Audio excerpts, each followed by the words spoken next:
children, welcome back to your next English class. And today, here, the next chapter, chapter number 12 from the Robinson Crusoe, I want to discuss. And I hope you remember all about the last chapters what I have given in the videos. So, now see the title, The Entry of Friday, chapter number 12 from Robinson Crusoe, The Entry of Friday. Means you can understand something is there which is happened on Friday, or something most important thing or remembering thing, right?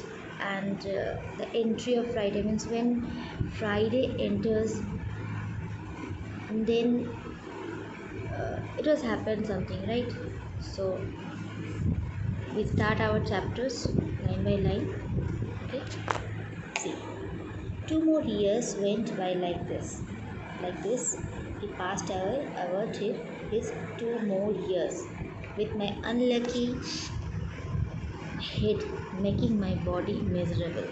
With my unlucky head making my body miserable, for it always thought of projects to get away from the island. Man never seems satisfied with what God and nature plan for him. Definitely, you can understand. We are human beings. We are never satisfied with what we have got from nature. We have got from God, right? And so it was with me now, and it was happened with him also. He was also not satisfied. Whatever he had, I had more wealth than before, and no use for it. Now he had so many wealth than before, but he has no scope to use it. On a rainy night in March, it was a March month, and it was a rainy night in the 24th year of my stay here. Okay, it was 24th year of staying on that island, feeling very well in health. Now he's feeling happy from his health also. I lay in my hammock, unable to sleep, but he is laying there, but he is unable to sleep. I ran over the whole history of my life. Now he is recalling all of his lifetime, and reflected upon the dangers I had been in for so many years, and all the danger moments have come into his brain. I thanked my preserver very sincerely for saving me from such merciless dangers. Merciless dangers. So, when he was thinking about the dangerous moment, he was giving thank to save him from that danger moment. Okay. When these thoughts were over, I considered the nature of the savages. They were also his creature. What part of the world did they come from? Now he is thinking about those kind of creatures.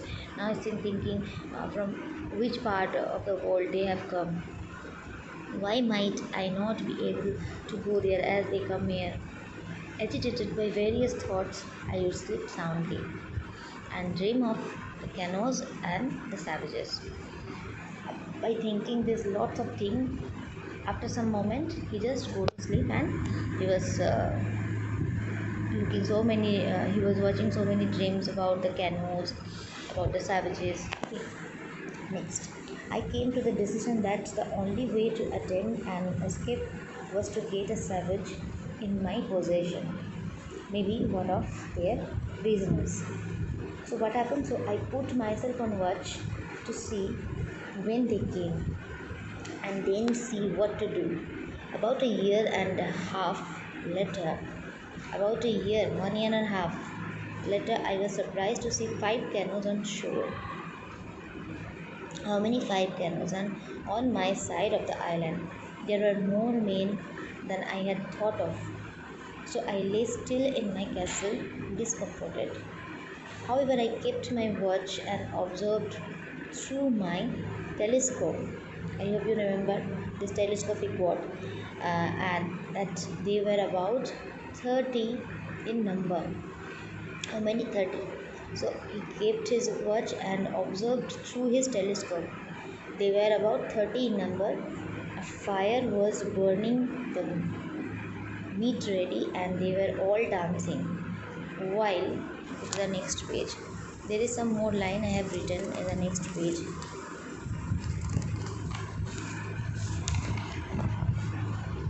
While I was looking on, I saw the miserable humans being dragged. After that, what happened? I saw the miserable humans being dragged out. Okay, one of them was immediately knocked down and cut up for their cookery, while the other was left standing till his turn came. In the very moment, the poor wretch, seeing the attention for a while diverted, slowly moved away from them. Then, inspired with hopes of life, they got some inspiration with hopes of life. What did they ran? Then ran with great swiftness along the sands directly towards me. That is where my habitation was. I was dreadfully frightened. Now he was frightened because I saw him pursued by the whole body. I thought my dream was coming true in part. The fugitive would surely take shelter in my grave. When I noticed that there were only 3 men and the poor man had outstripped them, I felt I could save him. This was providence. I would get a companion and an assistant, and I had seen only 2 pursuers swim across. So now I rose and stood between the pursuers and the pursued. The pursuers and the pursued, okay, and the beckoned him to come back. As he looked as shocked as the followers, I knocked down one, not wanting to make the noise of my gun. He he looked as shocked as he was shocking as the followers. Okay, and what happened? I knocked down one, and not wanting to make any sound of his gun. The other stopped and began preparing to shoot at me. But on that moment, others are preparing to shoot him, right? So I had no choice. I shot him down. The poor savage who saw his enemies fall stood frightened. On that moment, the poor savage was, when he saw all of his enemies fall down, he was frightened. I waved him to come forward, but he seemed unsure of himself. He stood trembling as if he had been captured. I gave him all signs of encouragement and he kept moving forward, kneeling after every 10 steps or so. As he came nearer, I smiled. When he came near, he just smiled and he laid his head on the ground to console him. You can understand, right? And taking my foot, set it on his head in token of a vow to be my slave forever. You can understand? So what happened? He smiled and he laid his head on the ground and taking my foot. Okay, this means that poor savage set it on his head in token of a vow to be my slave forever. At that moment, what happened? The savage I had just knocked down began to recover. A captive motioned me to lend him my sword. So I did. No sooner he had it than he ran at the enemy and cut off his head and brought me back my sword. He gestured to let him see my gun, with which I had killed from so far. He signed to me that he should bury the dead under sand so that the otters should not see them and pursue us. Go to the next page. We did so, and then I took him to my cave. As there is a line that the line was not clear, so that is why I have written my pen. You can check your book. We did so, and then I took him to cave. He came into my grave for shelter. I gave him bread, water, and raisins, and saw him gulp all down hungrily. Okay, as he was too much hungry, so he gave him food. Having been refreshed, after being refreshed, I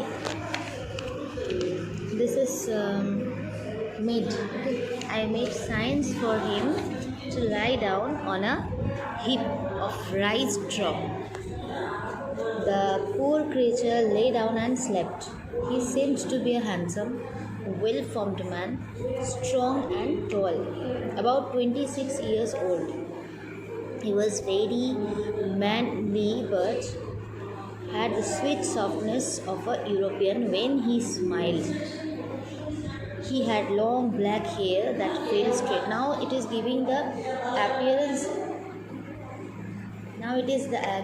appearance of that man, that he had long black hair that fell straight, bright, sparkling, sharp eyes and brown skin, a kind of olive, not dark or black.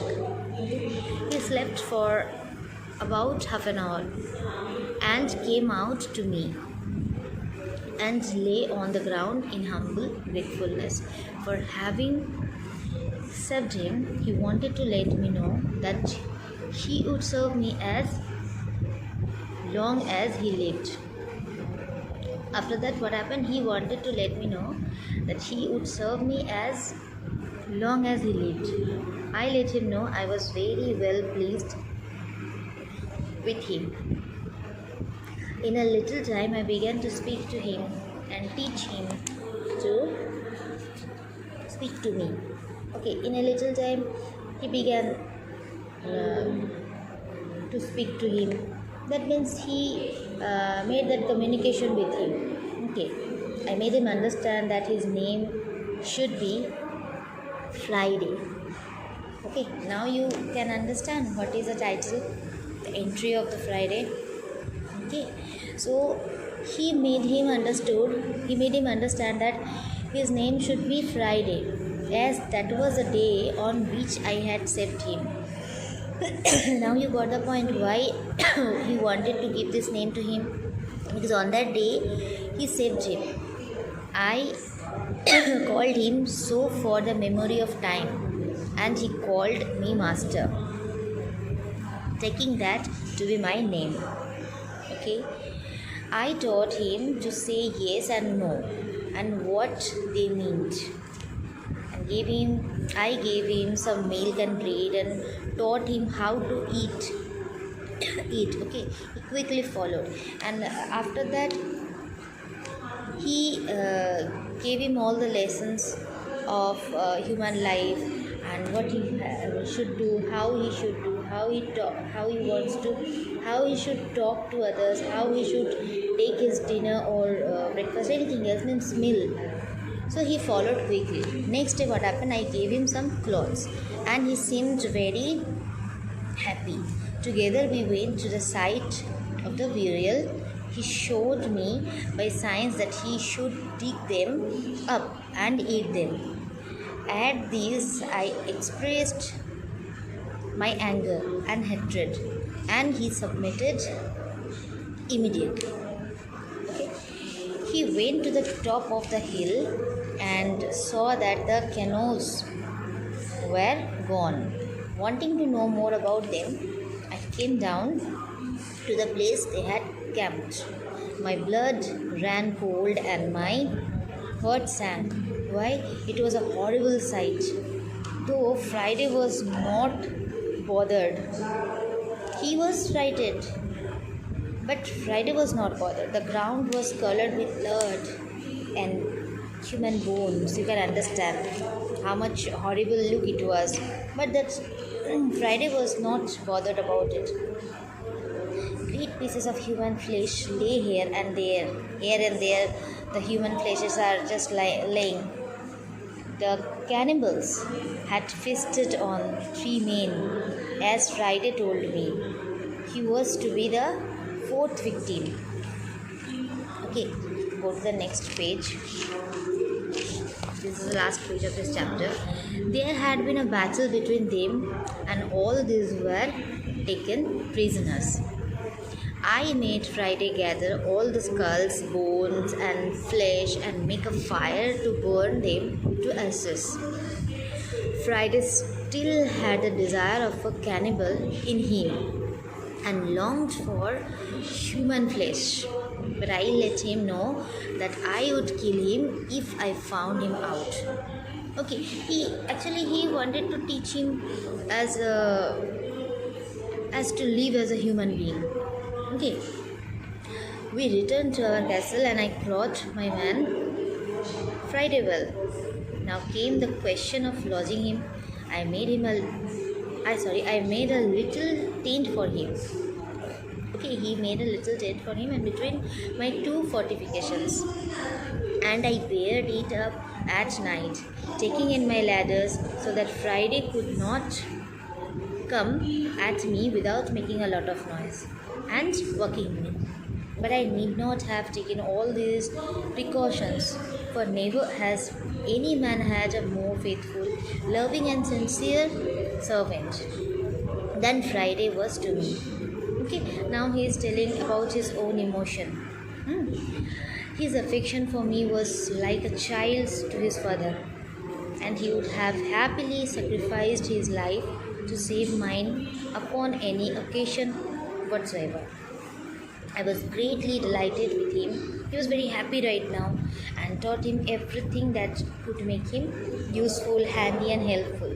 He was a most diligent scholar and learned to speak quickly. He was a very good learner.